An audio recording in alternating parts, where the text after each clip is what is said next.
bintana, yung po doon ding. Uyo. Ay guys, ay sira-sira. Sir Rewel Lipat, thank you sa inyong sponsor. Supportahan po natin Dong Tigidong. Member po ng Team Malasakit. Wala po rin sawang tumutulong sa ating mga kababayan. Supportahan niyo po Dong Tigidong. Mga may karamdaman ay kaniya, tinutulungan. Ang mga may problema ay kaniya, pinapayungan. Ang mga naghihirap ay walang sama. Hello, good afternoon po sa Team Rewel Lipat. Dito po tayo ngayon sa may highway ng Camarines Sur at tayo po yung magpapadialysis. Samahan po natin ang ating scout na si Raymond. Saka po yung kanyang misis ay kasama natin. Pag-dialysis po sila. Ngayon guys, samahan niyo po ko sa aming journey ngayon. I-pray po natin na wala pong mangyari sa aming biyahe, paglalakbay. At sana po ay maging healthy yung pag-therapy sa kanya o pagda-dialysis. Tuloy-tuloy lang po ang suporta sa ating Team Rewel Lipat. Raymond, may sasabihin ka po. Yan, yun ang gusto ko, nag-smile na. Okay na, ililipat ba yung sa leeg mo? Hindi ba? Nailipat na? Nililipat na kung wala pa pong ano. Lalakarin pa lang nila. Okay. Ayun, mabibigyan kasi ka ngayon ng ng tulong pinansyal ng isang anonymous sender. May halaga po 'yon kaya ibibigay ko sa iyo nakasobre. Mamaya po mag-aano tayo doon sa may hospital sa lobby. Pwede tayo doon Sige, palakad na po tayo. Salamat sa iyo at pinapayagan mo kaming i-video yung buhay, ha? Yan. Thank you po tayo kay ating Raymond dahil nga po sa kanyang karamdaman ay strong pa rin siya at positive. Tuloy-tuloy lang po ang kanyang pag-pray na sana ay malampasan niya ang pagsubok na dinadaan ng kanyang buhay. Sige po, samahan niya kami sa aming paglalakbay.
Hello, ayan po Team Rewel Lipat sa ating manonood, Team Kapuso. Hindi po kami makakadaan dito papunta sa sa Tanchuling Hospital kung saan po ay i-dialysis si Raymond. Yan, nakakalungkot naman. Nag-drive na po kami ng malayo at mga narating po namin ay overflow na po itong baha dito sa spillway. Kaya lilipat po kami ng lugar para makadaan po at makapunta sa ospital. Yan, tingnan po yung motor kung makakaandar, pero wag natin pilitin, delikado.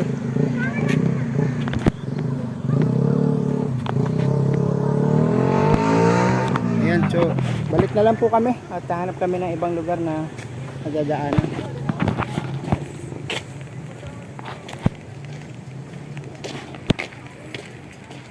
Ayan Raymond, lilipat po tayo ng dadaanan ha. Tayo nandito, hindi tayo makaka-agi, hindi tayo makakatawid. Hanap tayo dito sa shortcut, baka meron dito. Ano, yung long bridge, okay. Pasensya na ha, hindi natin alam kasi bago lang din tayo dito.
Huwag ka na mag-picture sa sa tao. Bawal.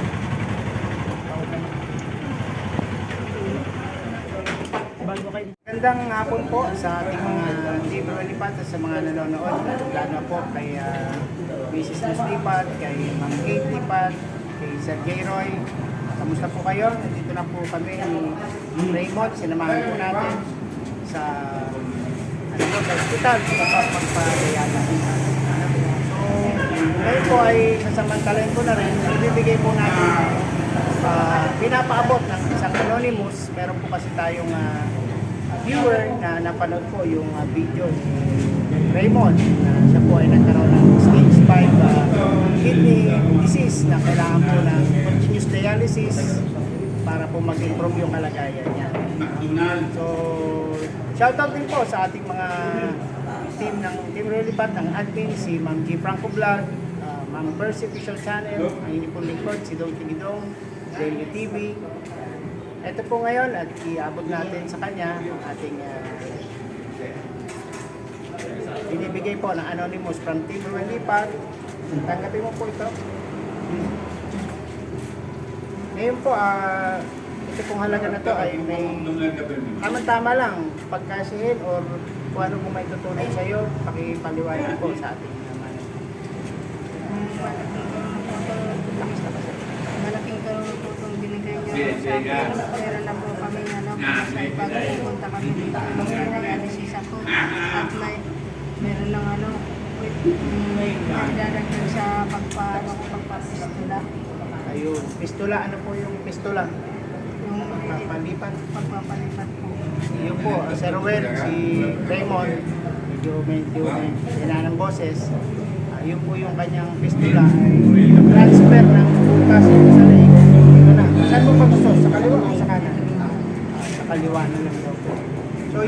magkano ang kailangan ng hospital para pumapalitan dito? 15 mil daw po. 15,000 po, mga kaibigan.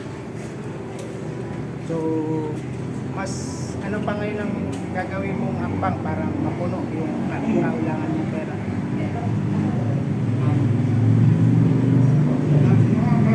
Wala ka bang nilalapitan sa SWD, kay Mayor?